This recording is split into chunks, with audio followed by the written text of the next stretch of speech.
Oke, assalamualaikum warahmatullahi wabarakatuh.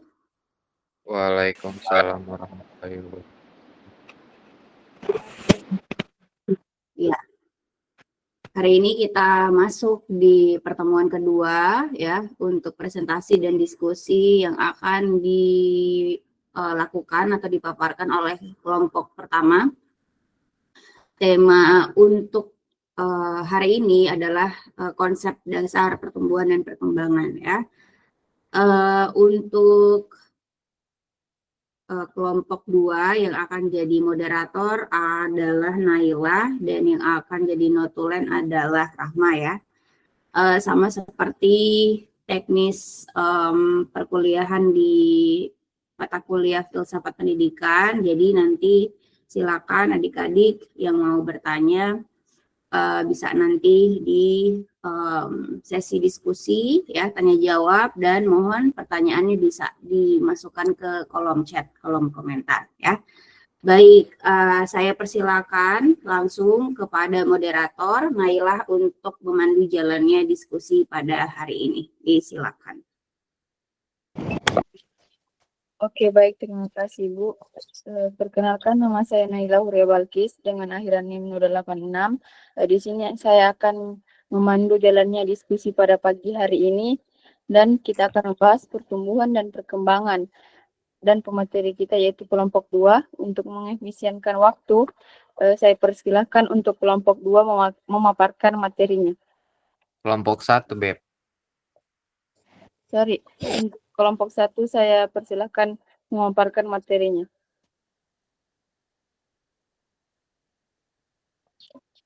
Oke, baik. Terima kasih atas kesempatan yang diberikan. Perkenalkan, nama saya Albert, perwakilan dari kelompok 1. Di sini dengan akhiran NIM 040. Di sini kita akan mempresentasikan materi tentang pertumbuhan dan perkembangan. Di sini ada anggota kelompok saya. Yang pertama saya sendiri. Terus yang kemudian ada Chandra dengan akhiran NIM 012. Boleh lanjut, Ibu? Oke, kita masuk ke latar belakang. Pertumbuhan dan perkembangan merupakan dua aspek yang paling penting dalam kehidupan manusia, terutama dalam konteks pendidikan dan perkembangan peserta didik. Setiap individu mengalami perubahan fisik atau pertumbuhan serta perubahan dalam aspek psikologis, sosial, dan intelektual atau perkembangan secara bertahap sejak lahir hingga dewasa. Pemahaman tersebut terhadap kedua aspek ini sangat diperlukan, khususnya dalam dunia pendidikan, agar pendidik dapat memberikan lingkungan yang mendukung perkembangan optimal bagi peserta didik. Pertumbuhan peserta didik mencakup aspek fisik seperti peningkatan tinggi dan berat badan, perkembangan organ tubuh, serta perubahan biologis lainnya. Sementara itu, perkembangan meliputi aspek kognitif, emosional, sosial, dan moral yang mempengaruhi cara peserta didik berpikir, berinteraksi, serta memahami norma dan nilai dalam masyarakat. Ibu boleh lanjut? Nah, di sini ada dua pengertian. Yang pertama, pengertian pertumbuhan. Pertumbuhan adalah yang didefinisikan sebagai proses perubahan fisik yang kuantitatif, yaitu peningkatan ukuran, volume, tinggi badan, berat badan, serta perkembangan struktur tubuh peserta didik seiring bertambahnya usia. Pertambahan ini merupakan proses yang irreversibel, yang berarti tidak dapat kembali dengan keadaan semula dan berlangsung secara bertahap dari masa bayi, anak-anak, remaja, hingga dewasa. Kemudian ada perkembangan. Perkembangan ini merupakan proses perubahan yang bersifat kuantitatif dalam aspek fisik, kognitif, emosional, dan sosial, dan moral individu yang berlangsung secara bertahap sepanjang kehidupan. Perkembangan tidak hanya berkaitan dengan pertumbuhan fisik, tetapi juga mencakup peningkatan fungsi dan kemampuan individu dalam menyelesaikan diri dengan lingkungan. Lanjut.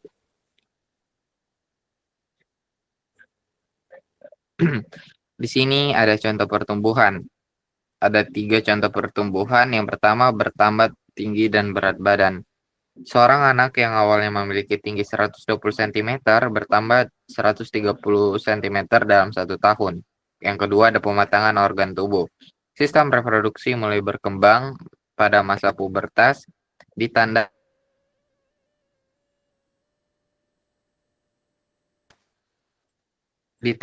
dengan perubahan fisik seperti tumbuhnya rambut halus dan beban suara pada laki-laki. Yang ketiga, ada perubahan ukuran otak. Pada anak-anak, volume otak bertambah seiring dengan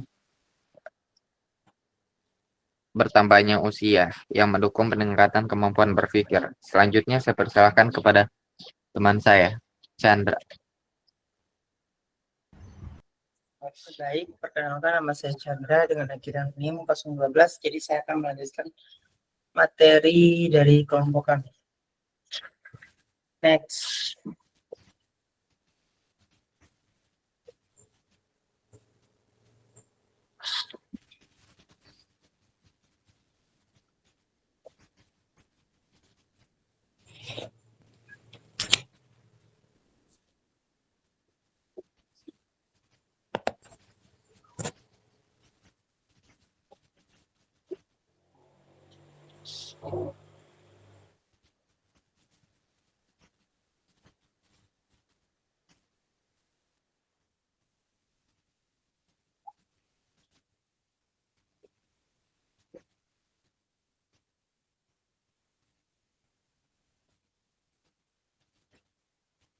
Oke, baik.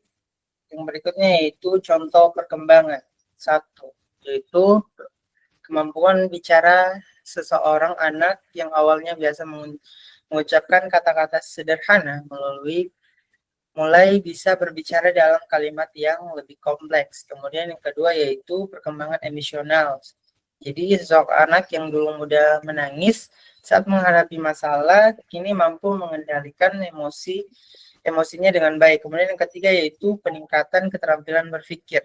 Jadi seseorang siswa ini yang awalnya hanya bisa memahami konsep konkret, mulai bisa berbicara secara abstrak seperti memahami teori matematika atau mencoba memecahkan masalah secara logis. Oke, next. Oke, kemudian itu perbedaannya. Jadi perbedaan antara pertumbuhan dan perkembangan itu yang pertama itu pertumbuhan didefinisikan sebagai perubahan fisik yang dapat diukur seperti peningkatan tinggi, berat badan, dan ukuran organ tubuh yang disebut pertumbuhan. Kemudian sifatnya itu pertumbuhan ini bersifat irreversible, yang dimana berartikan tidak dapat kembali ke bentuk semula. Kemudian ada juga aspek yang dipengaruhinya itu yaitu pertumbuhan terutama dikaitkan dengan faktor biologis dan genetika. Kemudian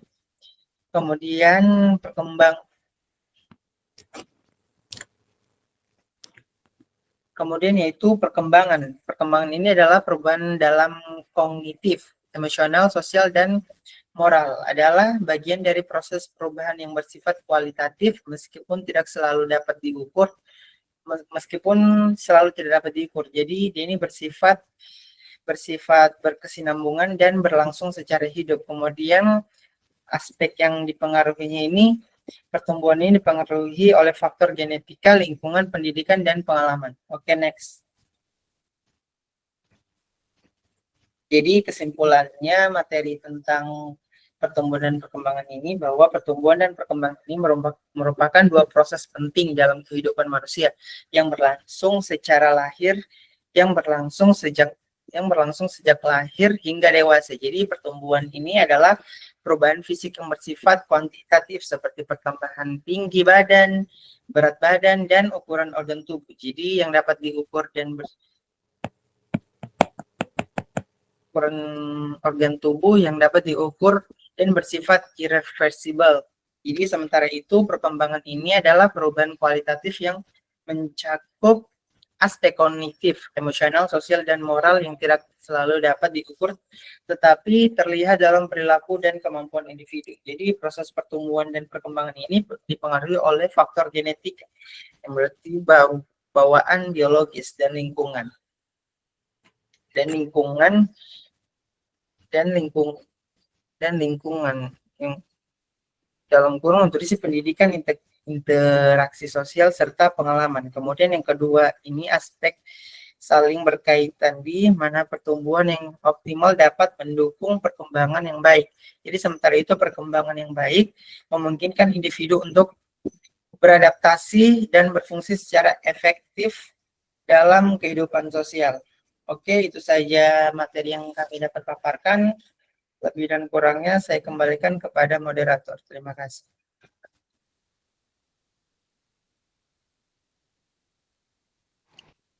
Oke, baik. Terima kasih untuk materi telah memaparkan materinya. Di sini saya akan membuka sesi tanya jawab. Untuk teman-teman ada yang kurang dipahami bisa ditanyakan, dan untuk ada yang menyangga bisa disangga dan ditambahkan. Saya persilahkan untuk teman-teman.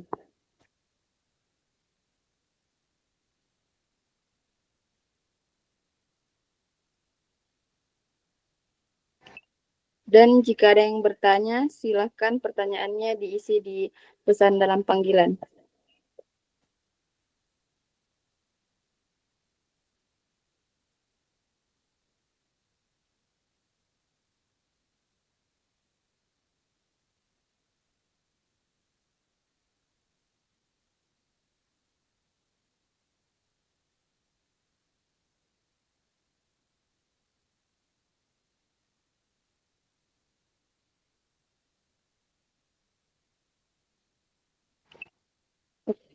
Oke, baik. Untuk saudari Zahra Arabella ingin bertanya, silahkan. Baik, terima kasih moderator. Saya izin bertanya untuk kelompok 1. Pertanyaan saya yaitu kenapa pada manusia itu kenapa pada pertumbuhan manusia itu tidak dapat berlangsung selamanya? Boleh dijelaskan?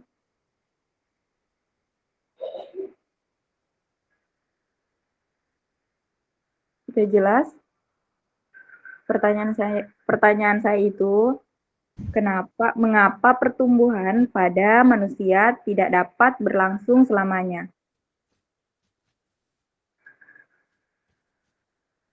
Oke, baik. Terima kasih Zahra Arabella. Untuk pemateri, apakah sudah jelas atau mungkin bisa diulang sekali lagi? Sudah. Izin moderator, Zara boleh pertanyaannya ditulis di kolom komentar? Iya, boleh. Oke, terima kasih untuk Zahra Arabella. Dan jika ada yang teman-teman masih ingin bertanya, silahkan. Atau pemateri yang ingin menjawab pertanyaan. Untuk saudari Febriani, silahkan untuk bertanya. Baik, terima kasih moderator. Pertanyaan saya, Tidak dapat. bagaimana proses perkembangan sosial emosional anak mempengaruhi perilaku mereka di masa dewasa?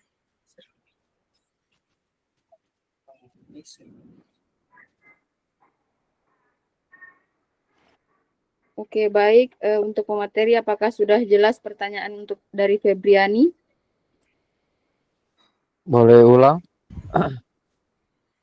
Bagaimana proses perkembangan sosial emosional anak memengaruhi perilaku mereka di masa dewasa?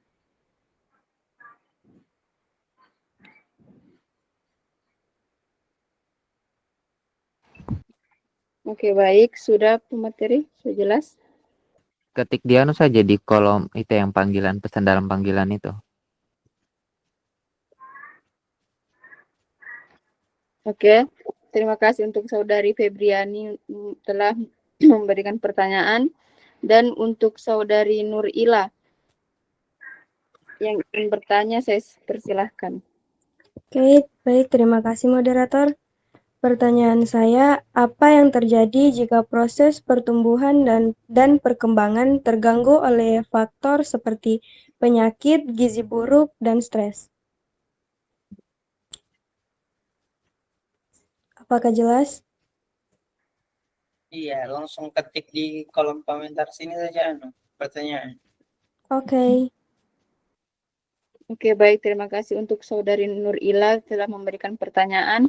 Dan saya persilahkan untuk Naila Darwis untuk memberikan pertanyaan. Saya persilahkan. Terima kasih atas kesempatannya.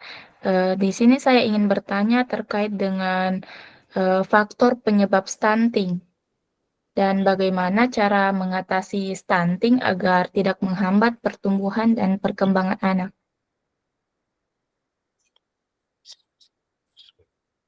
Apakah pertanyaannya jelas? Jelas, jelas. Jelas. Langsung Oke, ketik terima saja. kasih. Oke, baik. Terima kasih Saudari Naila Darwis. Dan untuk yang bertanya bisa pertanyaannya diisi dalam pesan dalam panggilan. Dan untuk Saudari Nur Hidayah Maharani, saya persilahkan untuk bertanya. Oke, sebelumnya terima kasih atas kesempatan yang diberikan. Saya ingin bertanya mengenai apa saja peran orang tua dalam mendukung pertumbuhan dan perkembangan pada anaknya, serta bagaimana cara mengatasi masalah pertumbuhan dan perkembangan yang terjadi pada anak.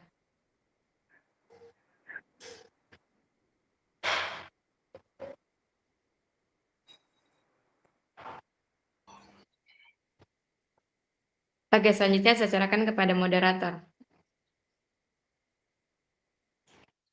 Oke, baik. Untuk Saudari Nur Hidayah Maharani, terima kasih. Mungkin pemateri ada yang sudah mau dijawab, silahkan.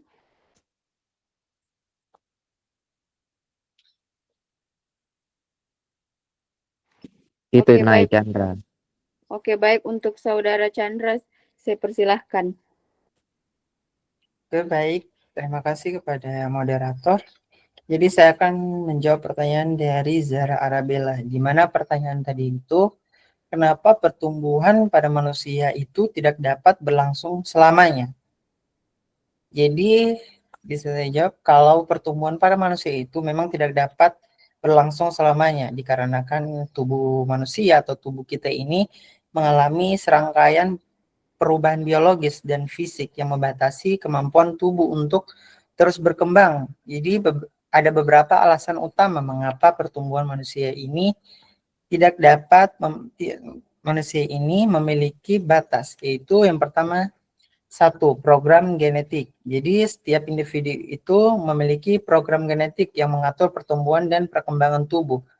Jadi gen-gen ini menentukan kapan tubuh akan berhenti tumbuh, dan seperti pada masa pubertas di mana tubuh mulai mencapai ukuran dan bentuk dewasa. Kemudian faktor yang kedua yaitu penurunan aktivitas sel. Jadi sel-sel tubuh kita ini memiliki kemampuan terbatas untuk membelah dan meregenerasi diri. Jadi pada usia tertentu proses pembelahan sel yang diperlukan untuk pertumbuhan melambat, dan sel-sel di beberapa bagian tubuh seperti tulang kehilangan kemampuan untuk terus berkembang. Kemudian faktor yang ketiga yaitu perubahan hormon. Jadi selama masa pubertas tubuh menghasilkan hormon pertumbuhan yang merangsang pertumbuhan tulang dan otot. Namun setelah mencapai usia tertentu, produksi hormon ini mulai menurun yang menyebabkan penghentian pertumbuhan fisik. Kemudian faktor yang keempat yaitu keterbatasan energi dan sumber daya. Jadi proses pertumbuhan ini memerlukan banyak energi dan sumber daya dari tubuh. Jadi setelah tubuh mencapai ukuran optimal, kebutuhan untuk terus bertumbuh itu berkurang dan tubuh beralih ke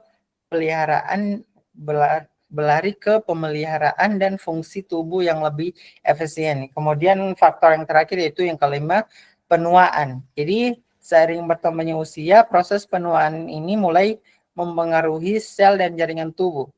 Dia ini mengurangi kemampuan untuk memperbarui dan memperbaiki diri sendiri, yang pada akhirnya menghambat kemampuan tubuh untuk terus berkembang.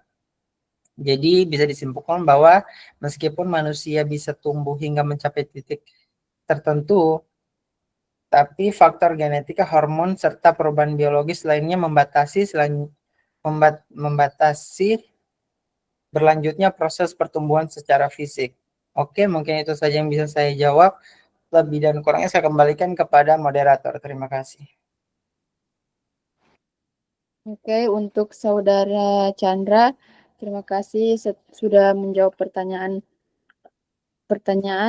Dan untuk teman-teman, ada yang ingin menambahkan dan ataupun menyanggah, saya persilahkan.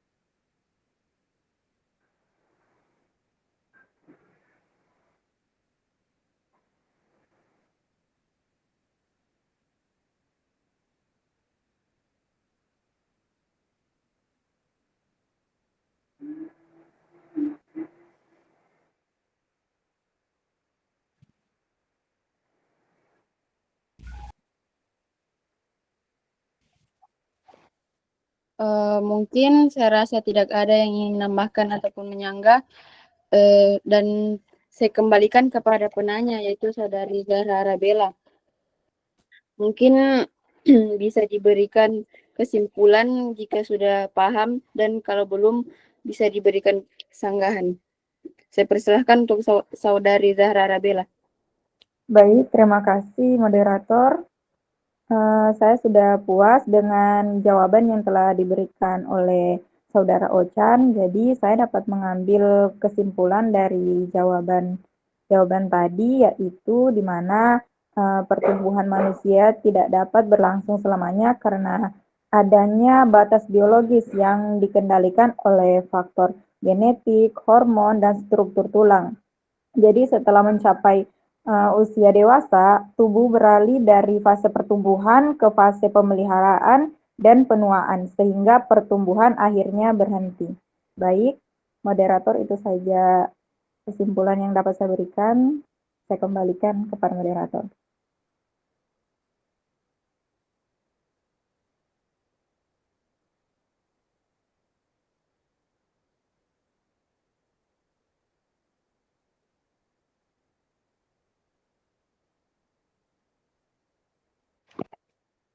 Oke, baik. Terima kasih Saudari Zahra Arabella, dan untuk menyimpulkannya, dan saya akan memberikan kepada pemateri untuk menjawab pertanyaan berikutnya. Untuk Saudara Abe, saya persilahkan menjawab pertanyaan. Baik. Baik, terima kasih atas moderator. Baik, terima kasih moderator yang telah memberikan saya kesempatan untuk menjawab pertanyaan dari Naila Darwis. Pertanyaannya Naila Darwis tadi, apa saja faktor penyebab stunting kan, dan bagaimana cara mengatasi stunting agar tidak menghambat pertumbuhan pada perkembangan anak. As we know, penyebab stunting itu ada beberapa, salah satunya dari pernikahan dini, terus kekurangan gizi kronis atau kekurangan gizi yang seimbang. Mengapa saya bilang kekurangan gizi seimbang? For your information, ini kan stunting adalah kekurangan gizi. Jadi apabila seseorang anak dalam kandungan itu dia kekurangan gizi, artinya dia itu sudah mengalami stunting. Dan ini sebuah fun fact, guys. Fun fact-nya itu stunting itu tidak bisa diobati. Jadi kalau misalkan anaknya sudah stunting, ya dia tidak bisa lagi sembuh dari stunting, karena stunting itu keadaan, bukan penyakit. Jadi makanya kita itu harus cegah dari sekarang. Terus cara mengatasi stunting itu, disclaimer, saya kan kayak seorang duta di salah satu pageant begitu yang yang care atau yang peduli terhadap isu tersebut. Jadi kalau di dalam genre itu kayak ada namanya 3M untuk mengatasi stunting. 3M-nya itu yang pertama itu ada menikah di usia ideal. Kalau menurut Kemenduk Bangga atau BKKBN itu usia menikah itu 25 tahun buat laki-laki dan 21 tahun bagi perempuan. Terus yang kedua ada memenuhi gizi seimbang. Ya, memenuhi gizi seimbang ini kita harus berpatokan pada pedoman dari Kemenkes yaitu gizi seimbang, bukan lagi 4 sehat 5 sempurna. Terus yang ketiga itu ada apa namanya? Mengembangkan potensi diri. Mengembangkan potensi diri ini kita kayak sebagai masa remaja itu kita harus eh, terampil, harus lebih produktif lagi. Terus yang keempat itu ini kayak tambahan dari saya itu yang pertama itu ada mengonsumsi TTD atau tablet tambah darah. Apalagi buat remaja perempuan atau perempuan itu kan yang lagi menstruasi itu kan kayak terjadinya pengeluaran darah kan secara terus-menerus. Jadi minum TTD itu kayak salah satu eh, solusi untuk pencegahan stunting. Kayak kan itu tubuh itu kan kekurangan darah, jadi kita itu butuh zat besi di dalamnya untuk pengganti darah yang sudah dikeluarkan dari menstruasi tersebut. Mungkin itu saja jawaban dari saya kembalikan kepada Naila Darwis, kepada moderator. Oke, baik. Terima kasih Saudara Abi telah menjawab pertanyaan dari Naila Darwis. Dan untuk teman-teman, jika ada yang ingin menambahkan atau menyanggah, saya persilakan.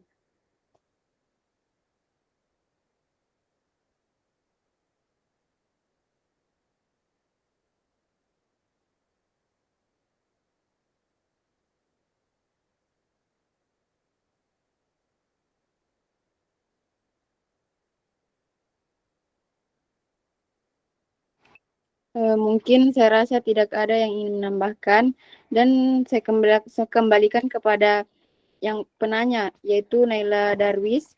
Untuk Naila Darwis, apakah jawaban dari AB sudah jelas atau belum? Baik, terima kasih atas jawaban dari pertanyaan saya tadi. Di sini dapat saya tangkap bahwa faktor penyebab stunting itu salah satunya itu kekurangan gizi.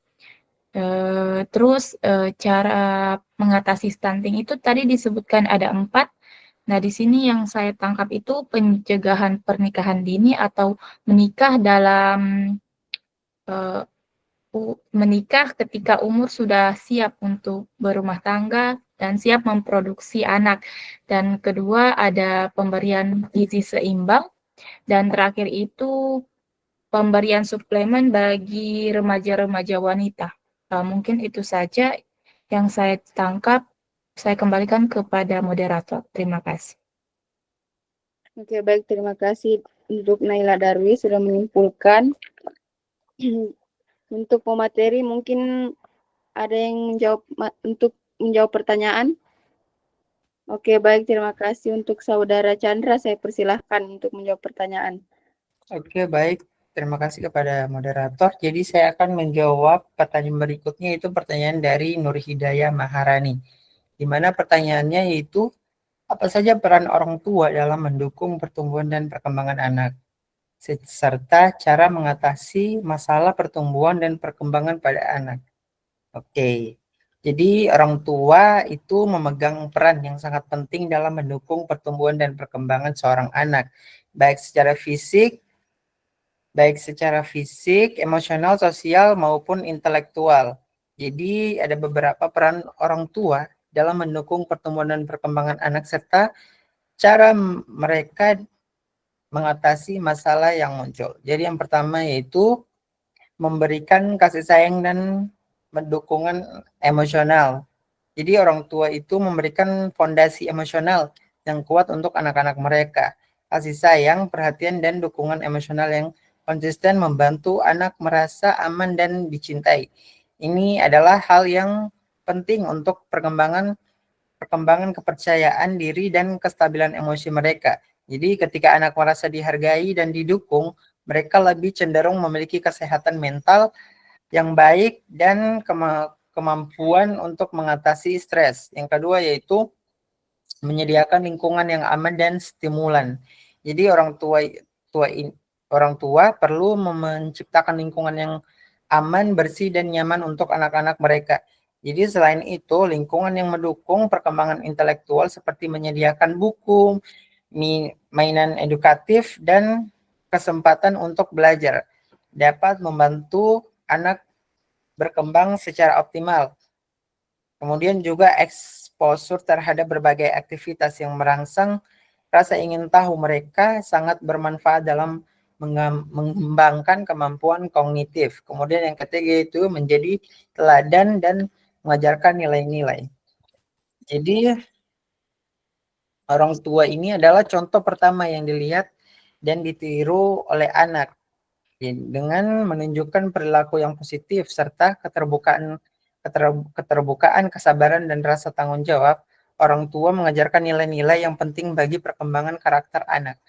Ini juga membantu anak memahami bagaimana mereka harus berperilaku dalam hubungan sosial dan dalam menghadapi tantangan kehidupan. Kemudian peran yang berikutnya yaitu yang keempat, mendorong dan memotivasi. Jadi orang tua yang aktif terlibat dalam kegiatan anak seperti sekolah, olahraga, atau kegiatan lain itu dapat memberikan dorongan yang diperlukan untuk meningkatkan motivasi dan rasa percaya diri anak. Kemudian yang kelima itu mengatur batasan dan disiplin yang konsisten. Jadi orang tua itu memiliki peran dalam mendidik anak agar tahu tentang batasan, aturan, dan konsekuensi disiplin yang konsisten dan adil, mengajarkan anak untuk bertanggung jawab atas tindakan mereka dan memahami nilai dari konsekuensi yang muncul. Kemudian cara untuk mengatasi masalah pertumbuhan dan perkembangan pada anak. Cara yang pertama yaitu masalah perkembangan kognitif, misalnya keterlambatan belajar. Jadi orang tua itu dapat bekerja sama dengan tenaga medis atau profesional pendidikan untuk mencari tahu penyebab keterlambatan atau masalah belajar. Kemudian yang kedua itu masalah emosional dan sosial, misalnya itu seperti kecemasan atau kesulitan berinteraksi. Jadi anak mengalami masalah emosional seperti kecemasan atau kesulitan dalam berinteraksi dengan teman sebaya. Orang tua itu perlu berbicara dengan anak untuk memahami apa yang mereka rasakan dan mencari bantuan dari konselor atau psikolog anak jika diperlukan. Kemudian yang ketiga itu masalah kesehatan fisik, misalnya itu pertumbuhan lambat atau gangguan gizi. Jadi orang tua itu harus memperhatikan tanda-tanda masalah kesehatan fisik dan segera berkonsultasi dengan dokter anak. Kemudian yang keempat itu masalah perilaku, misalnya itu seperti kekerasan atau agresi. Jadi jika seorang anak menunjukkan perilaku agresif atau kekerasan, orang tua perlu bekerja sama dengan guru atau psikolog untuk memahami akar penyebab perilaku tersebut. Jadi dengan mendukung anak melalui berbagai aspek perkembangan dan secara aktif mengatasi masalah yang muncul, orang tua itu dapat memastikan bahwa anak tumbuh dan berkembang menjadi individu yang sehat secara fisik, emosional, dan sosial.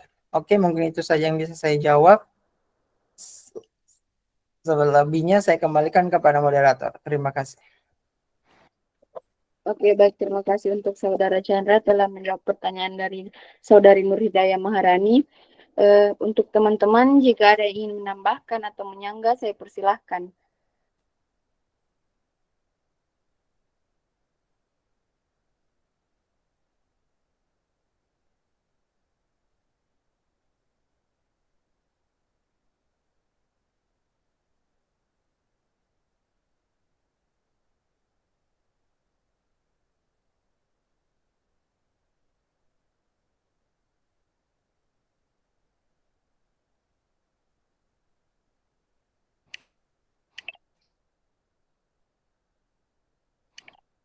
Mungkin saya rasa tidak ada yang ingin menambahkan atau menyanggah.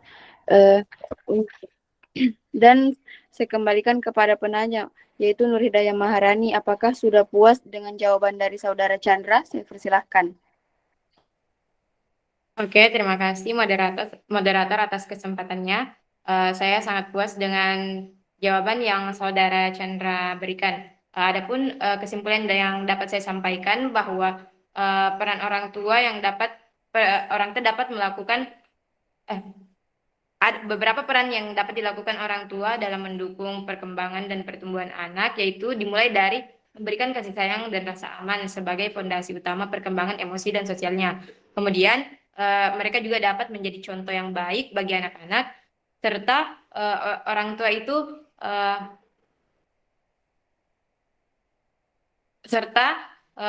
berperan dalam menstimulasi perkembangan kognitif anak melalui kegiatan membaca, bermain, dan menjawab pertanyaan. Nah, adapun cara mengatasi masalah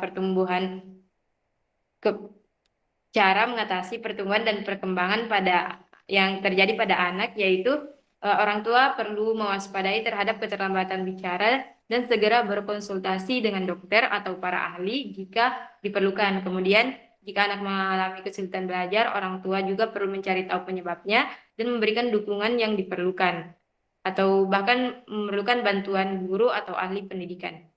Oke, hanya itu yang dapat saya simpulkan. Selebihnya saya kembalikan kepada moderator.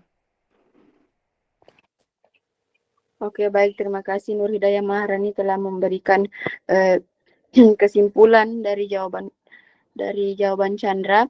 Dan untuk pemateri saya persilakan untuk menjawab pertanyaan berikutnya.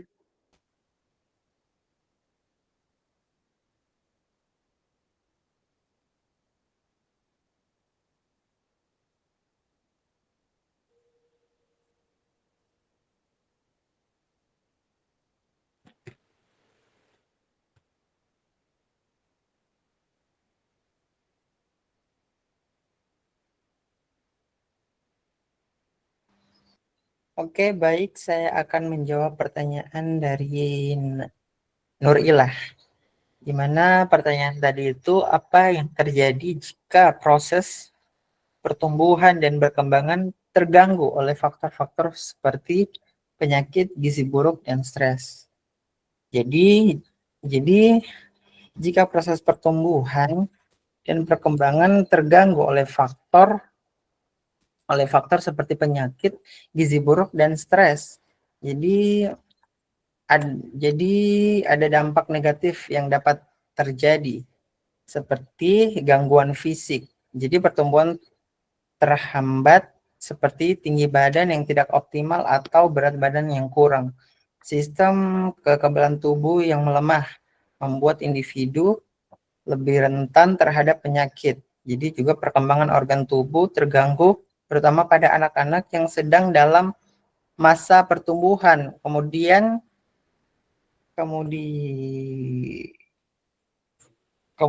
faktor yang lainnya yaitu gangguan kognitif dan mental. Jadi perkembangan otak terganggu akibat kekurangan gizi yang dapat menyebabkan keterlambatan berpikir dan kesulitan belajar. Kemudian juga terjadi stres berkepanjangan terhadap penyebab gangguan psikologis seperti kecemasan dan depresi.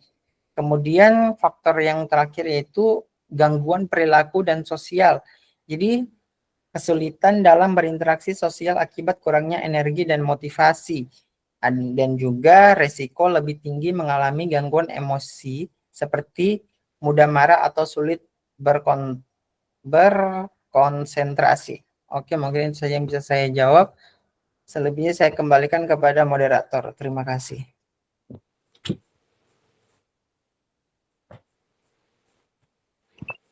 Oke, baik. Terima kasih untuk Saudara Chandra telah menjawab pertanyaan dari Nurilah. Untuk teman-teman, saya persilakan jika ada yang menambahkan ataupun menyanggah. Izin, saya moderator ingin menambahkan jawaban. Oke, baik. Terima kasih untuk Zahra Arabella. Saya persilahkan. Baik, jadi pertanyaannya tadi, apa yang terjadi jika proses pertumbuhan dan perkembangan terganggu oleh faktor-faktor penyakit, gizi buruk, dan stres?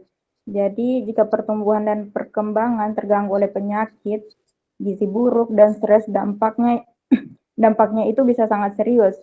Kurangnya nutrisi dan penyakit dapat menghambat pertumbuhan fisik serta melemahkan daya tahan tubuh. Jadi membuat seseorang lebih rentan terhadap infeksi. Selain itu, gizi buruk dan stres juga mempengaruhi perkembangan otak yang menyebabkan seseorang kesulitan belajar dan menurunkan konsentrasi serta gangguan mental seperti kecemasan dan depresi. Ketidakseimbangan hormon akibat stres dan kekurangan nutrisi juga dapat menghambat pubertas dan perkembangan tubuh secara keseluruhan. Nah, oleh karena itu, menjaga kesehatan, asupan gizi, dan mengelola stres sangat penting untuk memastikan pertumbuhan dan perkembangan yang optimal. Baik, itu saja tambahan jawaban dari saya. Saya kembalikan kepada moderator. Oke, baik. Terima kasih untuk Saudari Zahra Arabella memberikan tambahan, dan saya kembalikan kepada penanya apakah sudah paham dengan jawaban dari Saudara Chandra dan tambahan dari Zahra Arabella. Baik, terima kasih kepada Chandra dan tambahan dari Zahra Arabella. Di sini saya akan memberikan kesimpulan. Faktor seperti penyakit, gizi buruk, dan stres dapat menghambat pertumbuhan serta perkembangan fisik, kognitif, dan emosional seseorang. Karena itu, penting untuk menjaga kesehatan, memenuhi kebutuhan gizi, dan kesejahteraan mental sangat penting untuk memastikan pertumbuhan dan perkembangan yang secara optimal. Baik, terima kasih moderator. Itu saja yang dapat saya simpulkan. Baik, terima kasih untuk Saudari Nurila telah menyimpulkan jawaban dari Chandra dan Zahra Arabella. Mungkin saya rasa pertanyaan sudah terjawab. Di sini saya akan membuka sesi kedua, yaitu saya membuka pertanyaan 2. Jika teman-teman ada yang ingin bertanya, saya persilahkan. Untuk Saudara Abe, persilahkan. Saya ingin menjawab. Baik, terima kasih moderator atas kesempatannya. Saya akan menjawab pertanyaan dari Febriani. Tadi pertanyaannya itu bagaimana proses perkembangan sosial emosional anak mempengaruhi perilaku mereka di masa dewasa. Jadi jawabannya itu perkembangan sosial dan emosional pada masa anak-anak memiliki dampak yang jangka panjang terhadap karakter, cara berpikir, serta cara seseorang berinteraksi dan menghadapi kehidupan di masa dewasa. Oleh karena itu, penting bagi orang tua, pendidik, dan masyarakat untuk mendukung perkembangan sosial dan emosional anak dengan memberikan lingkungan yang aman, penuh kasih sayang, serta kesempatan untuk belajar dan bersosialisasi secara sehat. Dengan demikian, anak-anak dapat tumbuh menjadi individu yang mandiri, percaya diri, mampu berempati, serta memiliki keterampilan yang sosial yang baik di masa depan. Saya kembalikan kepada moderator. Oke, baik. Terima kasih Saudara Abes telah menjawab pertanyaan dari Febriani. Untuk teman-teman yang ingin menambahkan atau menyanggah jawaban dari Abe, saya persilahkan.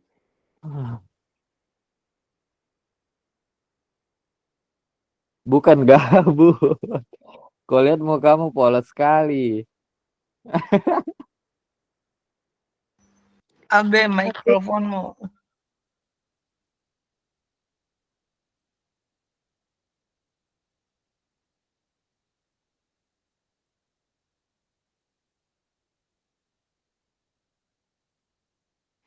Mungkin saya rasa tidak ada yang ingin menambahkan ataupun menyanggah. Selanjutnya saya kembalikan kepada penanya, yaitu Nurila. Apakah sudah paham dengan jawabannya? Saya persilahkan. Maaf, moderator. Maaf, untuk Saudari Febriani, apakah sudah puas dengan jawaban dari Abe? Baik, saya dapat tanggapi dari jawaban saudara AB. Secara secara keseluruhan, pengalaman sosial dan emosional pada masa anak-anak membentuk pola pikir, keterampilan, interpersonal, dan cara mereka merespon tantangan hidup yang akhirnya memengaruhi perilaku mereka di masa dewasa. Baik, itu saja yang dapat saya tanggapi dari jawaban saudara AB. Kembalikan kepada moderator. Terima kasih untuk Febriani telah memberikan kesimpulan dari jawaban dari AB. Mungkin saya rasa pertanyaan sudah terjawab semua. Di sini saya akan membuka sesi kedua, di mana teman-teman bisa memberikan pertanyaan itu 2. Saya persilahkan untuk teman-teman. Untuk saudari Fadila yang ingin bertanya, saya persilahkan. Baik, terima kasih atas kesempatannya. Di sini saya bertanya, bisa dijelaskan apa saja strategi yang dapat digunakan untuk meningkatkan perkembangan kognitif pada anak-anak? Baik, itu saja pertanyaannya. Saya kembalikan kepada moderator. Oke, baik. Mungkin untuk pemateri, apakah pertanyaan Fadila sudah jelas atau belum? Sudah. Tolong ditulis di kolom komentarnya saja.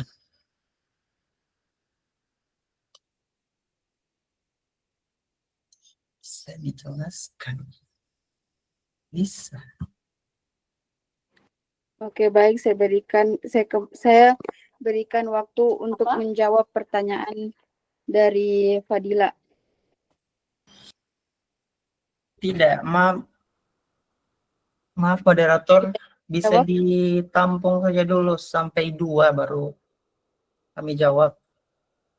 Oke, baik. Terima kasih, Saudara Chandra. Untuk teman-teman, jika ingin bertanya, saya menerima satu pertanyaan lagi. Saya persilahkan.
Izin moderator, kalau tidak ada memang lagi yang bertanya, sudah.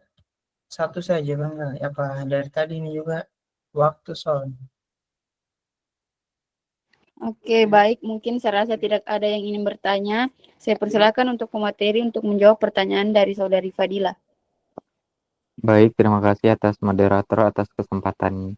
Saya akan menjawab pertanyaannya Fadila. Tadi pertanyaan itu strategi yang dapat digunakan untuk meningkatkan perkembangan kognitif pada anak-anak.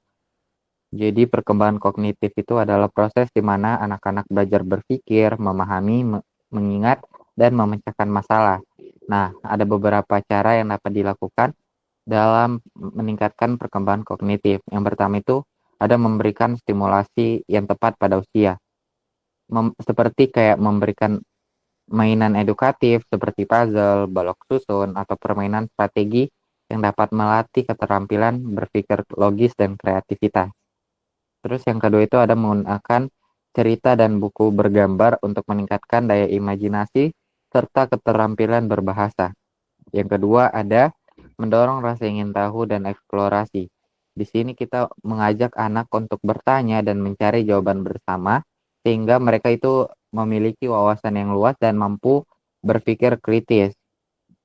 Terus yang ketiga ada memberikan kesempatan bagi anak untuk mengeksplorasi lingkungan sekitar seperti berkebun, eksperimen sederhana, maupun melakukan observasi alam. Selanjutnya ada menerapkan pola asuh yang mendukung atau bahasa sekarangnya itu parenting. Orang tua dan pendidik perlu bersikap suportif dan memberikan motivasi agar anak tidak takut untuk mencoba hal baru. Terus, menghindari sikap terlalu membatasi atau melarang tanpa alasan yang jelas karena dapat menghambat kreativitas dan kemandirian anak.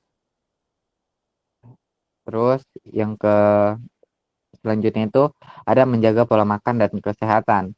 Memberikan makanan bergizi seperti makanan yang kaya akan asam lemak, omega 3, protein, dan zat besi yang penting untuk perkembangan otak. Selanjutnya ada memastikan anak mendapatkan tidur yang cukup karena tidur berperan penting dalam konsolidasi memori dan fungsi kognitif. Saya kembalikan kepada moderator. Oke, baik. Terima kasih Saudara Abe telah menjawab pertanyaan dari Saudari Fadila. Untuk teman-teman, jika ada yang ingin menambahkan atau menyanggah, saya persilahkan.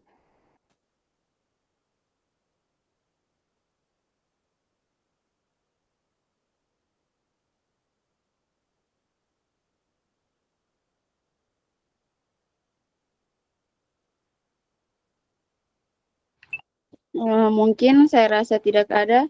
Saya kembalikan kepada penanya yaitu Nur Fadila. Saya persilahkan untuk menyimpulkan jawaban dari Abe. Apakah sudah paham atau belum? Baik, saya akan menyimpulkan kesimpulan yang dapat saya ambil dari perkembangan kognitif anak dapat ditingkatkan melalui berbagai strategi yang melibatkan bermain edukatif, eksplorasi lingkungan, dan pendekatan yang seimbang antara aktivitas fisik dan sosial. Baik, itu saja yang dapat saya simpulkan. Saya kembalikan kepada moderator. Oke, baik. Terima kasih untuk Saudari Fadila telah memberikan kesimpulan dari pertanyaan Saudara Abe. Dan dan saya akan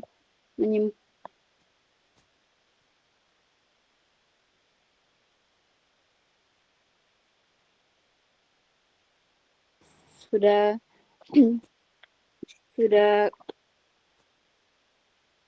mungkin saya rasa waktu sudah kurang sedikit, dan yang bisa saya simpulkan dari konsep perkembangan materi perkembangan dan pertumbuhan ini yaitu bahwa keduanya merupakan proses biologis yang terjadi pada makhluk hidup, tetapi memiliki perbedaan mendasar, yaitu seperti pertumbuhan, proses kuantitatif yang berkaitan dengan peningkatan ukuran, volume, dan massa tubuh suatu organisme. Kayak contohnya itu adalah bertambahnya tinggi badan atau berat badan. Terus ada perkembangan itu proses kualitatif yang melibatkan perubahan struktur dan fungsi seperti pematangan organ reproduksi atau perkembangan kecerdasan. Jadi kedua proses ini saling berkaitan dan dipengaruhi oleh faktor internal atau genetik hormon serta faktor eksternal yaitu nutrisi lingkungan. Perkembangan dan pertumbuhan terjadi sejak fase embrio hingga dewasa, menentukan bentuk dan fungsi organisme secara keseluruhan. Baik, mungkin itu saja kesimpulan dari saya. Terima kasih untuk pemateri telah memaparkan materinya dan menjawab pertanyaan dari teman-teman. Lebih dan kurangnya saya mohon maaf. Saya mohon undur diri dan saya kembalikan kepada Ibu dosen. Terima kasih.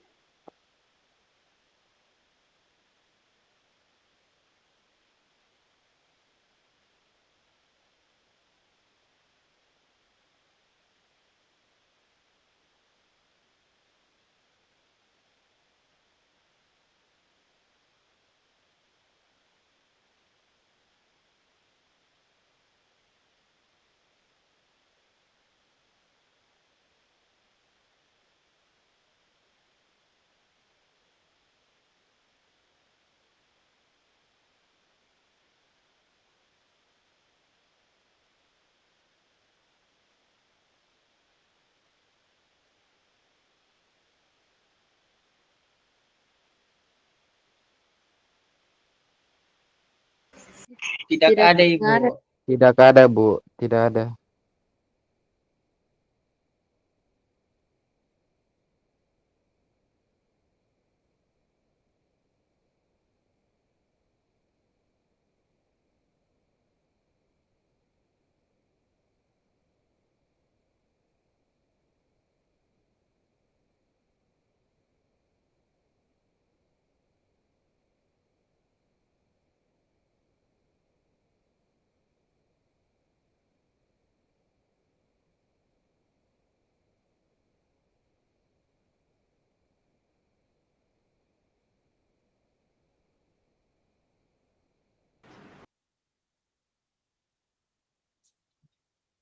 Halo, suara saya terdengar?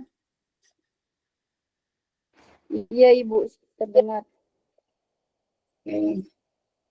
Di tempat kalian hujan deras kah sekarang? Iya, Ibu, Iya, hujan Ibu. deras. Hujan. Ya.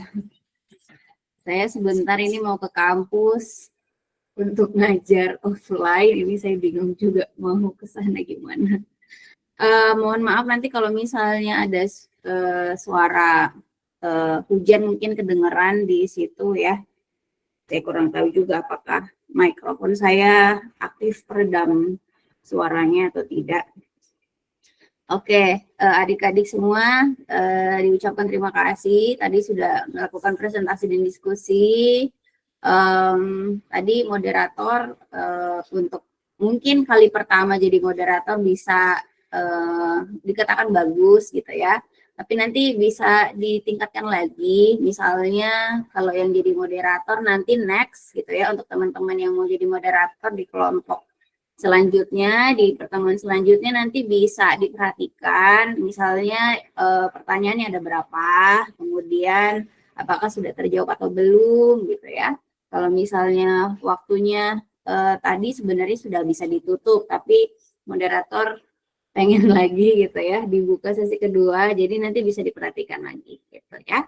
Tapi terima kasih sudah mencoba ya jadi moderator. Nah, di sini saya mau menampilkan dulu sedikit terkait hasil plagiarisme makalah kalian. Di mata kuliah kemarin yang filsafat pendidikan saya lupa ya kasih lihat. Jadi nanti adik-adik bisa sebenarnya lihat di link yang sudah saya pin, di situ sudah saya update hasil plagiarisme. Jadi salah satu penilaiannya juga dari situ ya, selain dari keaktifan kalian.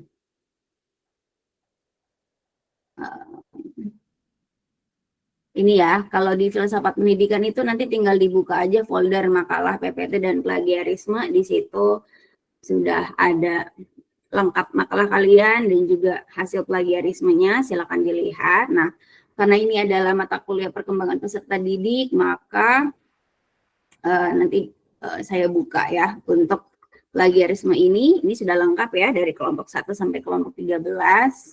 Nah, adik-adik semua nanti bisa evaluasi ketika kalian menulis itu apakah hasil plagiarisme yang tertera di file tersebut dia itu kategorinya rendah, sedang, atau tinggi ya. Kalau misalnya ini contohnya kelompok 1, similarity-nya tuh low gitu ya, jadi bisa dikatakan bagus gitu ya. Nah, nanti adik-adik bisa buka secara detail yang mana sih yang terdeteksi di situ gitu ya. Kalau misalnya dia terblok seperti ini, maka itu artinya ada kalimat gitu ya, atau misalnya beberapa kalimat, entah itu satu kalimat atau satu paragraf misalnya ya, kalau yang plagiarismenya tinggi itu nanti terdeteksi gitu ya. Jadi nanti ini yang diperbaiki sebenarnya, yang terblok warna begini gitu ya, dan ini sumbernya yang terdeteksi gitu ya. Nah, kemudian misalnya kelompok 2 mau lihat juga, nah ini overall similarity-nya juga low gitu ya. Tapi tadi sepertinya saya juga menemukan ada yang tinggi, misalnya ini ya, kelompok 12, similarity-nya tinggi, jadi kalau dia itu lebih dari 20%, itu kategorinya tinggi sebenarnya. Nah, seperti ini ya adik-adik, Jadi ini kalian bisa aware bahwa ketika kalian menulis itu tidak cukup hanya mengumpulkan sumber, tetapi juga harus di edit terlebih dahulu gitu ya, atau bisa di paraphrase atau ditulis kembali gitu ya, sesuai dengan tulisan kalian gitu. Jadi kalian yang menulis sendiri gitu ya. Ini banyak nih ya. Nah, ini adik-adik tolong perhatikan, saya tidak akan membuka semua filenya, silakan nanti bisa dicek masing-masing kelompoknya, kemudian bisa dievaluasi ketika waktu kalian itu, kelihatan nggak tadi hasilnya? Tadi saya buka, kayaknya enggak ya? Tidak kayaknya. Tidak. Iya, saya baru sadar, dari tadi saya ngomong panjang lebar tidak kelihatan. Jadi, misalnya ya, adik-adik sebenarnya bisa buka juga di situ. Ini ya, ini punyanya kelompok 12. Tadi kelompok 1 ya, saya buka 1 dan 2. Nih ya, jadi kalau misalnya dia itu plagiarismenya tinggi, ini kalau lebih dari 20% dia itu kemiripannya tinggi. Nah, kalau kita bikin karya tulis, entah itu makalah sebenarnya, atau kayak karya tulis ilmiah, sampai ke skripsi nanti, itu adik-adik harus aware bahwa kemiripan yang tinggi ini itu akan tidak diloloskan misalnya gitu ya, atau harus diulang kembali tulisannya gitu ya, karena bisa dikatakan plagiat gitu kalau dia kemiripannya tinggi. Di sini adik-adik bisa lihat nih ya, kalau yang terblok berwarna begini itu yang terdeteksi gitu. Jadi misalnya yang warna orange gitu ya, yang nomor 1 itu, warna hijau ya, warna ungu. Nah, itu terdeteksi oleh aplikasi yang saya pakai bahwa kalian itu mengutip atau ngambil dari sumber yang nanti kelihatan di sini ya. Paling bawah itu ada sumber-sumbernya, misalnya nomor 1 yang ini gitu ya. Nah, itu harus diperbaiki gitu ya. Nah, misalnya lagi kelompok 1 ya. Kelompok 1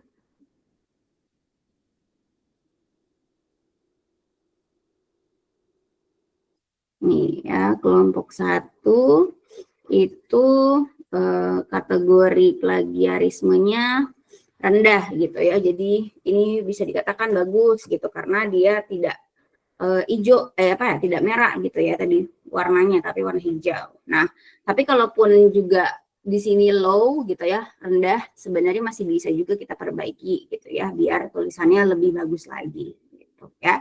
Seperti ini ya. Nanti adik-adik bisa coba bandingkan tulisan teman-teman kalian dengan tulisan kalian sendiri, tim kalian gimana gitu ya. Nah, khusus untuk misalnya mata kuliah ini, walaupun saya sudah memberikan hasil dari plagiarismenya, saya tidak meminta kalian untuk mengulang kembali tulisannya gitu ya. Jadi tidak perlu lagi diperbaiki, hanya saja kalian harus aware bahwa kita punya etika dalam menulis gitu ya. Jadi nanti mungkin di semester selanjutnya ketika ketemu saya, kalian tidak perlu kaget lagi bahwa nanti pasti ketemu ibu bakal ada penilaian seperti ini dan kalian bisa perbaiki kualitas tulisan kalian bisa lebih bagus lagi gitu ya. Oke, itu sekedar informasi bahwa saya sudah menilai plagiarismenya. Jadi kalau misalnya tadi kelompok 1 ya, Chandra sama AB itu plagiarismenya rendah gitu ya. Maka nanti 2 orang ini bakal sama nilainya untuk kategori plagiarisme gitu. Jadi kalau misalnya dia rendah, maka plagiarismenya rendah, nilai yang saya kasih bakal lebih tinggi dibandingkan teman-teman di kelompok lain yang punya plagiarisme yang tinggi gitu ya. Jadi itu bisa diperhatikan juga nanti. Oke, saya mau stop sharing untuk ini ya, sharing di iPad saya. Ternyata kemarin itu saya sudah menemukan problemnya. Problem kenapa dia pennya tidak ini aktif.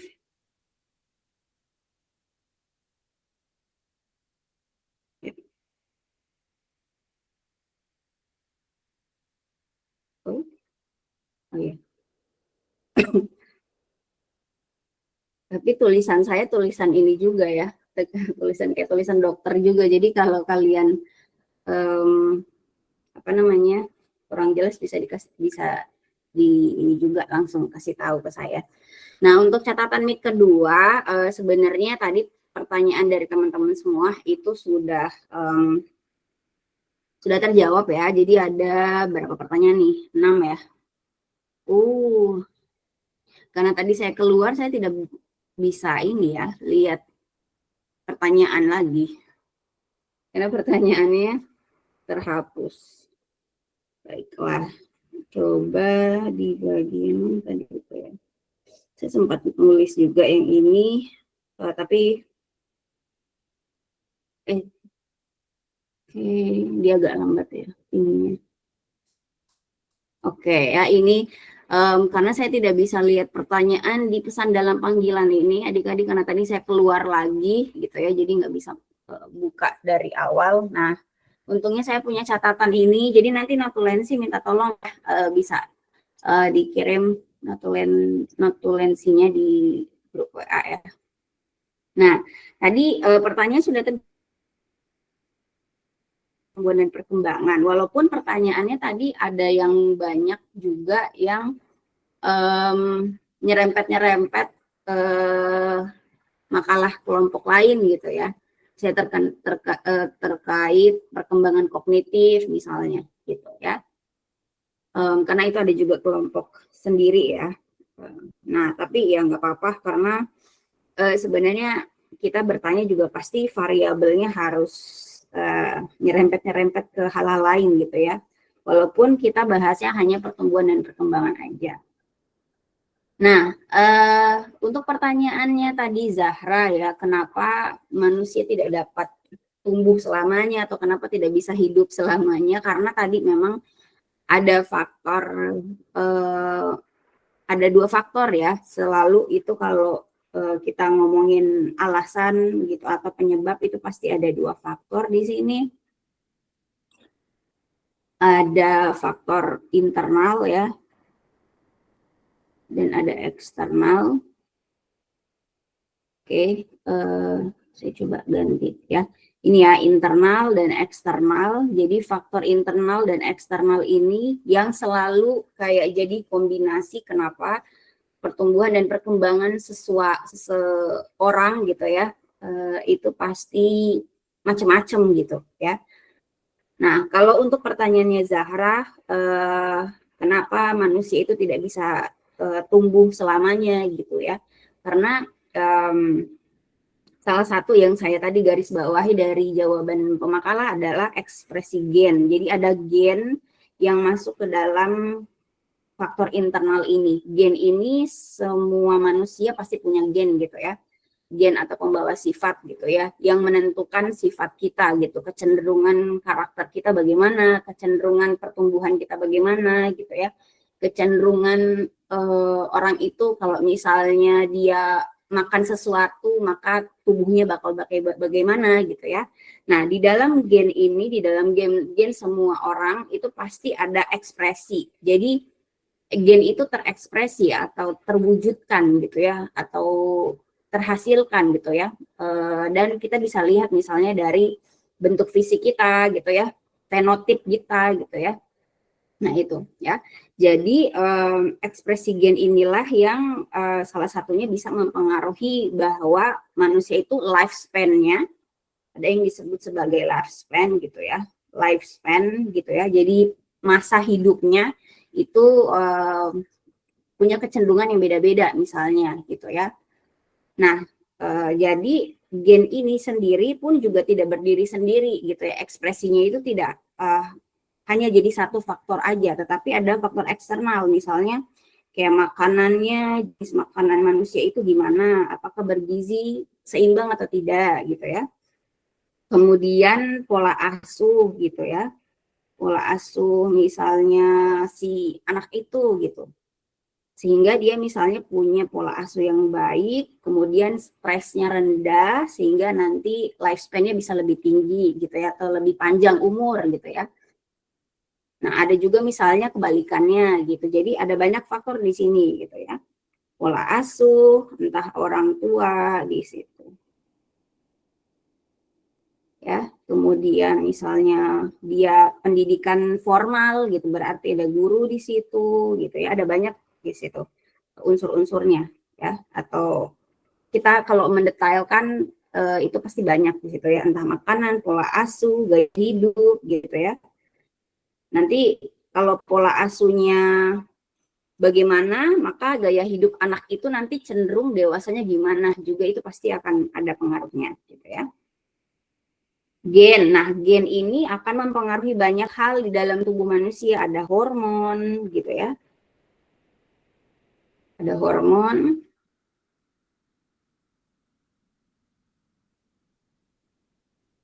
Oh, ini agak telat ya ininya.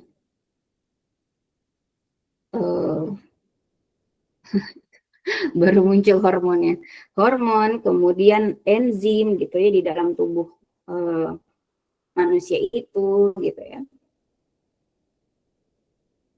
Dan lain sebagainya gitu ya. Nah, kalau hormonnya misalnya hormon stresnya tinggi, maka pasti bisa jadi pertumbuhannya kurang seimbang juga atau tidak optimal juga gitu ya. Ada banyak faktor gitu ya. Jadi kombinasi antara faktor internal dan eksternal ini yang akan menyebabkan bisa dikatakan manusia ini nanti bakal seperti apa, entah pertumbuhannya optimal atau tidak, ataupun perkembangannya optimal atau tidak gitu ya. Nah, semoga adik-adik juga paham apa bedanya pertumbuhan dan perkembangan tadi ya. Kalau pertumbuhan tadi sebenarnya PPT-nya bagus tadi ya. Nanti kalian bisa lihat lagi bahwa pertumbuhan itu kecenderungannya dia lebih kuantitatif gitu ya, atau bisa diukur gitu ya. Entah tinggi, berat gitu ya.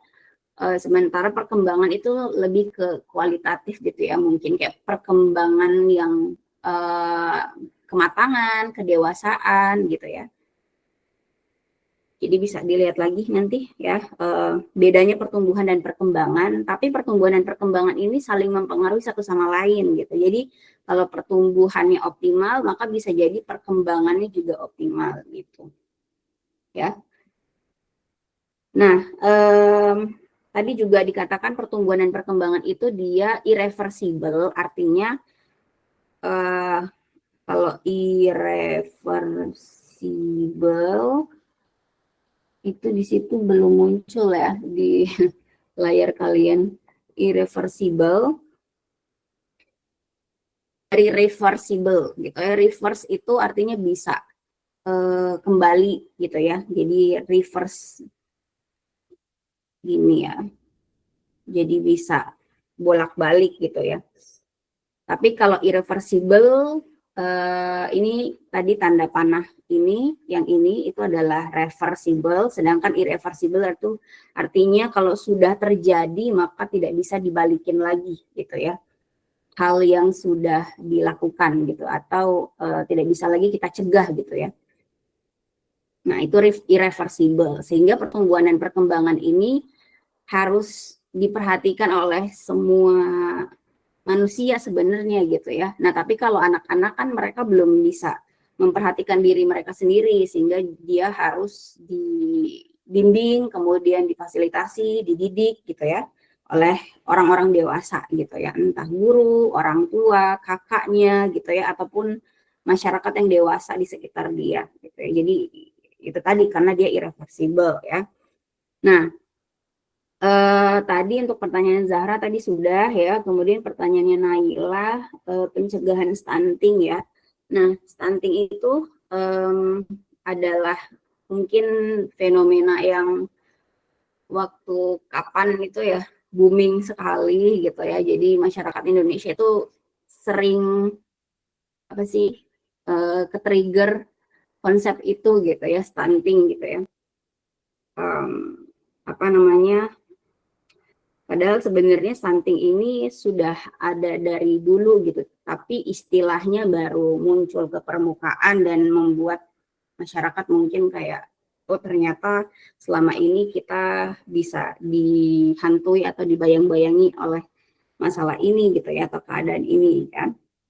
Nah, stunting itu sendiri tadi juga sudah dijelaskan oleh makalah ya, bahwa keadaan di mana atau situasi di mana anak-anak gitu ya itu mungkin dari dia di dalam janin gitu ya sampai dia umur 2 tahun adalah faktor dia bisa dikatakan apakah dia stunting atau tidak, mengalami stunting atau tidak gitu ya, atau gizi buruk atau tidak gitu. Dan akhirnya selama 1000 hari itu gitu ya sampai umur 2 tahun itu anak-anak memang harus benar-benar diperhatikan gizinya gitu ya, entah nutrisi yang selama di janin itu diberikan gitu ya secara tidak langsung oleh ibu yang makan makanan tertentu, minum minuman tertentu gitu ya, sampai ketika dia lahir bayinya dia diberikan apa gitu ya. Jadi harus diperhatikan sekali oleh orang tua gitu ya. Karena ketika dia sudah lebih dari 2 tahun, kalau misalnya anak itu ketika diperiksa ternyata stunting dan sudah lewat, maka sebenarnya untuk dia kembali lagi menjadi manusia yang normal itu tidak bisa 100% gitu ya, dibandingkan dengan bayi yang ketika perawatannya atau diasuhnya itu dengan baik gitu ya, atau gizinya yang baik gitu ya. Nah, tapi tetap bisa juga dioptimalkan walaupun tidak sama dengan teman-temannya yang tadi normal tadi gitu ya. Pasti ada hambatan ketika dia tumbuh gitu ya, untuk anak-anak yang tadi kategorinya stunting gitu ya. Nah, jadi untuk mencegah stunting ini harusnya memang harus memang dilakukan oleh pasangan yang mau punya anak gitu ya. Jadi entah laki-laki dan perempuan ini ya mereka harus aware gitu atau sadar bahwa untuk punya anak tidak hanya cuman ngeluarin anak doang gitu, tapi punya banyak responsibility gitu atau tanggung jawab gitu ya, bahwa anak ini harus bisa normal atau sehat gitu ya ketika dia berada di dunia ini gitu ya, muncul lahir di dunia ini gitu ya, dengan cara ya pasangan ini sebelum dia mau punya anak atau malah sebelum mereka menikah pun gitu ya harus diedukasi gitu ya. Jadi mereka harus aware bahwa setiap dari laki-laki dan perempuan ini punya misalnya entah gen yang nanti bisa muncul di anak itu gitu, entah nanti jadi penyakit atau tidak gitu. Jadi mereka harus mungkin di scanning gitu ya terlebih dahulu secara klinis, melihat resiko bawaan gitu ya, untuk nanti ketika punya anak nanti resikonya bagaimana gitu ya, peluang misalnya ada penyakit atau sesuatu yang nanti menghambat pertumbuhan anak itu apa aja, berapa persentasenya gitu ya. Kalau sekarang itu mungkin sudah bisa dilakukan oleh kita semua gitu ya, orang-orang dewasa ini, untuk nge-scanning diri kita itu resiko bawaan untuk penyakit apa gitu, kemudian lain sebagainya gitu ya. Karena sekarang untuk melihat gen itu sendiri, gen kita sendiri itu sudah bisa gitu ya. Nah, mungkin entah adik-adik juga udah tahu, sekarang juga mungkin sudah diberlakukan untuk scanning gratis ya di puskesmas gitu ya, atau di rumah sakit gitu ya. Dan mulai dari kita bisa periksa secara gratis itu dengan melihat kita ulang tahunnya kapan gitu ya. Jadi kita bisa mungkin daftar itu gitu ya. Jadi tidak harus ketika kalian misalnya gitu atau seseorang atau pasangan itu mau punya anak baru nge-scanning itu, mulai dari sekarang sebenarnya sudah bisa gitu ya. Karena kalau sudah aware sejak dini, maka pencegahannya bakal sangat maksimal nantinya gitu ya. Ketika kita aware, kita tahu nanti apa yang harus dilakukan, apa yang dihindari gitu ya, dan lain sebagainya. Nah, itu gitu ya. Kemudian pasangan ini juga selain dia aware, dia juga harus melakukan gitu ya, atau melakukan dalam hal ini mempraktekkan gaya hidup yang baik gitu ya, gaya hidup yang sehat gitu ya. Nah, nanti pasti akan mempengaruhi juga gitu ya janinnya nanti ketika misalnya gaya hidup orang tuanya itu tidak sehat gitu. Jadi ada banyak faktor juga sebenarnya ini ya untuk jawaban nomor 2. Terus nomor 3 ini pertanyaan Febriani, proses perkembangan sosial emosional anak itu berpengaruh terhadap perilaku di masa dewasa ya. Ini ada 2 ini ya, jadi ada sosial dan emosional. Ini sepertinya ada juga di kelompok lain yang membahas ini ya, perkembangan sosial emosional manusia gitu ya.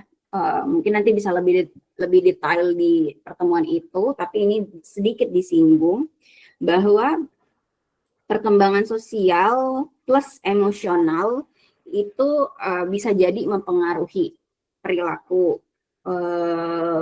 anak ini ketika dewasa. Tapi di sini saya memberikan jawaban kompleks, balik lagi, maksudnya jawabannya itu tergantung case atau tergantung kasus gitu ya. Jadi tidak bisa kita generalisasi bahwa pengaruh ini, misalnya pengaruh sosial emosional yang begini akan mempengaruhi masa dewasanya begini. Jadi harus kita tahu contoh kasusnya seperti apa gitu ya. Yang seperti apa sih perkembangan sosial emosionalnya gitu ya. Nah, makanya di sini saya jawab kompleks karena memang perlu kita kaji lebih lanjut dari penelitian gitu ya. Penelitian terkait contoh kasus sosial dan emosional ini gitu ya. Nah, adik-adik juga bisa lihat atau explore lebih lanjut misalnya cari sumber-sumber artikel atau penelitian yang sudah ada gitu ya. Dan apakah sesuai dengan asumsi kita bahwa perkembangan sosial emosional itu mempengaruhi perilaku masa dewasa atau enggak gitu ya. Bisa jadi mempengaruhi, bisa jadi tidak gitu ya. Kita bisa lihat di artikel sebenarnya ya, karena itu sudah dilakukan penelitiannya. Gitu. Lanjut apalagi nih, pertanyaannya Nur Hidayah, peran orang tua ya terhadap pertumbuhan dan perkembangan. Mungkin adik-adik juga bisa menjawab ini dari versi pengalaman kalian gitu. Jadi tidak melulu jawaban itu dapat dari ChatGPT atau dapat dari DeepSeek atau dari Qwen atau dari Gemini atau dari mana gitu. Tapi sebenarnya juga bisa dari diri kita sendiri karena kita yang mengalami itu gitu ya. Jadi kita kan bisa melihat lagi ke belakang ketika misalnya pola asuh orang tua saya dulu tuh begini, saya jadinya begini sekarang nih gitu. Apakah ada perannya atau kontribusinya gitu ya.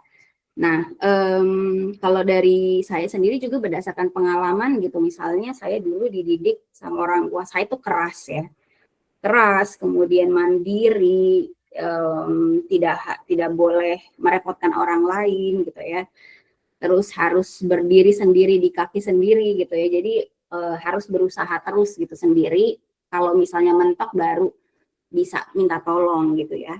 Nah, akhirnya membuat saya sekarang misalnya jadi orang yang independen gitu ya. Jadi apa-apa harus bergantung pada diri sendiri gitu ya. Nah, apakah kalian juga punya pola seperti itu gitu, sama seperti saya gitu ya. Tapi bisa jadi ada orang tua yang misalnya saya dan adik-adik di sini pola asuhnya sama misalnya ya, sama-sama keras atau kayak ngajarin kita untuk mandiri gitu ya. Tapi bisa jadi outputnya beda gitu. Misalnya saya bisa jadi seperti ini, tapi bisa jadi kalian mungkin dengan pola asuh yang sama seperti saya atau mirip seperti saya bisa beda juga gitu. Jadi ada banyak kombinasi atau kemungkinan juga yang lain gitu ya. Nah, bisa jadi misalnya ketika ada yang dididik juga dengan keras gitu ya, sama seperti yang saya tadi jelaskan, bisa jadi orang itu bakal lebih punya karakter yang mungkin gampang takut gitu ya, gampang cemas gitu, worry gitu ya, bisa jadi seperti itu juga gitu. Jadi bisa jadi akhirnya peran orang tua yang sama punya output anaknya yang berbeda juga gitu ya. Kita juga harus tahu bahwa bisa jadi, tadi ada kata bisa jadi itu gitu ya, kemungkinan gitu ya. Nah, untuk mengatasi masalah pertumbuhan dan perkembangan, kalau menurut saya ketika manusia itu masih dalam fase anak-anak gitu ya, itu dia belum bisa secara independen gitu mengetahui bahwa ada yang salah dengan diri dia gitu ya. Misalnya waktu dia umur 6 sampai 12 tahun mungkin ya, masa-masa SD gitu ya. Atau masa di bawahnya lagi misalnya 0 tahun sampai misalnya 12 tahun gitu ya. Pasti anak tersebut belum tahu gitu ya, atau belum bisa menganalisa gitu, atau belum bisa menyadari bahwa ada yang salah dari pertumbuhan dan perkembangannya dia gitu ya. Sehingga di sini pasti balik lagi untuk bisa mengatasi apakah ada yang salah dari pertumbuhan dan perkembangan anak itu, pasti ya harus dari atau ada peran dari orang dewasa di sekitarnya gitu ya. Entah orang tua atau enggak ada yang mungkin keluarganya itu dia itu orang tuanya kerja semua gitu ya, sehingga anaknya itu dititip gitu di daycare, atau misalnya ada meng-hire asisten rumah tangga juga gitu ya. Jadi akhirnya bukan hanya orang tua juga gitu ya sebagai orang yang bertanggung jawab di sini, tapi orang dewasa di sekitar dia yang selalu melihat atau mengamati dia atau mendidik dia gitu ya. Jadi ya pasti kalau misalnya orang tuanya itu kerja semua, berarti pihak daycare-nya atau pihak ART-nya itu ya yang harus harus jadi orang yang bertanggung jawab akan hal itu gitu, akan anak ini gitu ya. Jadi itu ya, tapi pasti memang balik lagi ke orang tuanya, walaupun orang tuanya tidak secara dominan atau setiap hari melihat anaknya, tapi harusnya orang-orang yang mengasuh anak itu bisa melaporkan misalnya ke orang tua gitu, bahwa misalnya ada gejala apa gitu ya dari anak itu, karakternya misalnya mungkin tidak terlihat sehat atau tidak terlihat normal, itu harus segera dilaporkan ke orang tua, dan orang tua juga harus bisa peduli gitu ya dengan anaknya. Nah lanjut, saya masih ada 10 menit lagi ya, jadi sebentar lagi. Pertanyaannya Nurila, faktor gizi buruk, stres, dan penyakit ya mempengaruhi pertumbuhan dan perkembangan. Ini juga ya sama. Jadi faktor gizi buruk, stres, dan penyakit. Stres ini tadi ya dia bisa masuk faktor misalnya dari lingkungan, misalnya lingkungannya dia itu tidak membuat dia nyaman, maka anak itu bisa stres gitu ya. Sehingga ketika stres anak itu, maka hormon misalnya kortisol yang ada di dalam si anak itu tinggi gitu ya, sehingga nanti menghambat misalnya kerja hormon lain dalam pertumbuhan gitu. Entah dia misalnya jadi lebih banyak makan gitu ya, dan akhirnya mungkin kelebihan berat badan, atau ada yang mungkin malah sedikit makannya gitu, sehingga gizinya tidak seimbang, sehingga nanti pertumbuhannya entah dia tingginya kurang optimal gitu ya, atau misalnya perkembangan entah kognitifnya juga terhambat. Itu jadi ada banyak di sini faktor-faktornya gitu ya. Nah lanjut, pertanyaan terakhir Fadila, strategi untuk meningkatkan perkembangan kognitif ya. Strateginya tadi mungkin sudah dijelaskan juga ya, tapi mungkin yang saya tambahkan, si orang tua itu harus tahu si anaknya dia itu berada pada fase mana gitu. Berada pada fase misalnya dia itu anaknya itu baru bisa mengenal ayah ibunya kah gitu ya, atau sudah berjalan kah gitu ya, dan lain sebagainya gitu ya. Jadi itu nanti yang akan nanti mempengaruhi orang tuanya itu cara belajarnya gimana gitu ya. Misalnya untuk anak-anak balita gitu ya, bayi 5 tahun, si orang tua itu harus ngecek apakah dia sudah misalnya berjalan atau sudah bisa mengeja dan lain sebagainya. Kalau misalnya belum bisa, maka harus dikasih stimulus gitu atau rangsangan gitu ya, atau diajarkan gitu ya. Kalaupun misalnya orang tua itu nggak bisa menghandle sendiri, ya perlu dikonsultasikan dengan dokter spesialis anak gitu ya. Saran saya sebenarnya orang tua itu harus punya dokter pribadi gitu ya untuk anak-anaknya, agar si dokter pribadi ini tuh tahu dia dari awal sampai dari janin misalnya ya, dari si orang tua itu merencanakan ada punya anak sampai misalnya anaknya itu di fase manapun gitu ya, itu bisa dilihat perkembangannya gimana gitu ya. Nah itu sih gitu ya, jadi memang jawaban-jawaban saya mungkin teoritis juga ya adik-adik, dan mungkin ini case-nya adalah orang tua yang peduli ya dengan anaknya atau orang tua yang ideal. Nah, tapi yang kita tahu mungkin di Indonesia ini ya bisa jadi untuk si orang tua itu mencukupi apa ya, makan dan minum anaknya saja, mungkin bisa jadi ada keluarga yang kurang beruntung juga gitu ya, sehingga pasti banyak juga orang tua yang nggak aware akan semua hal itu gitu ya, karena itu tadi gitu, faktor ekonomi atau misalnya faktor keadaan yang membuat banyak juga orang tua ya secara minimum saja gitu peduli dengan anaknya atau mengasuh anaknya gitu ya.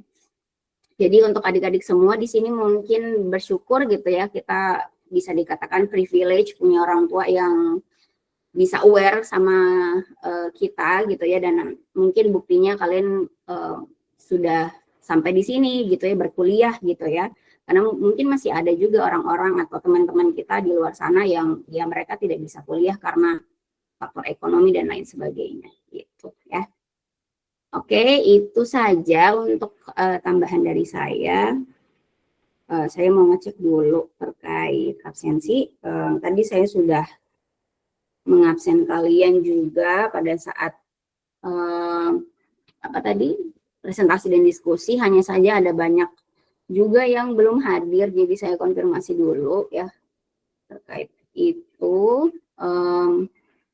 Semoga tadi yang ada info belum bisa masuk bisa hadir ya ketika saya ngecek.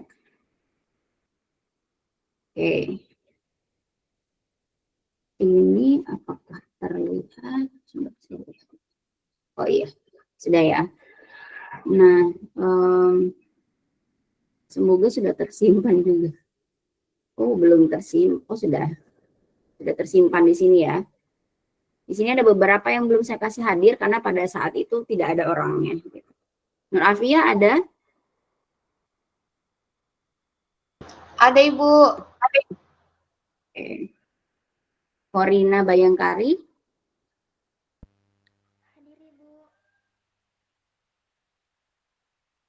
Tidak terdengar suaranya.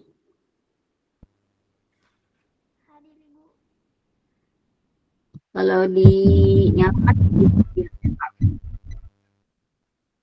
bisa nggak, Korina?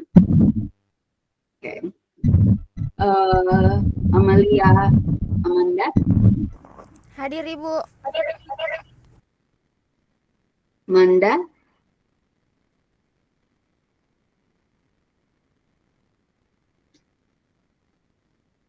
Manda ada tidak?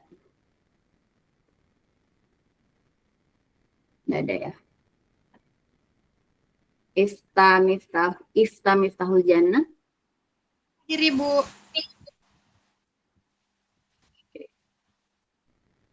Ini Sarma Ayu ada? Ibu, saya hadir. Jaringanku error, Bu. Oke. Hujan. Berarti iya, Manda yang nggak hadir ya. Sisanya sudah saya kasih hadir. Zahra sudah input KRS ya? Iya Ibu, sudah. Berarti tinggal AB nih. AB belum input KRS karena apa?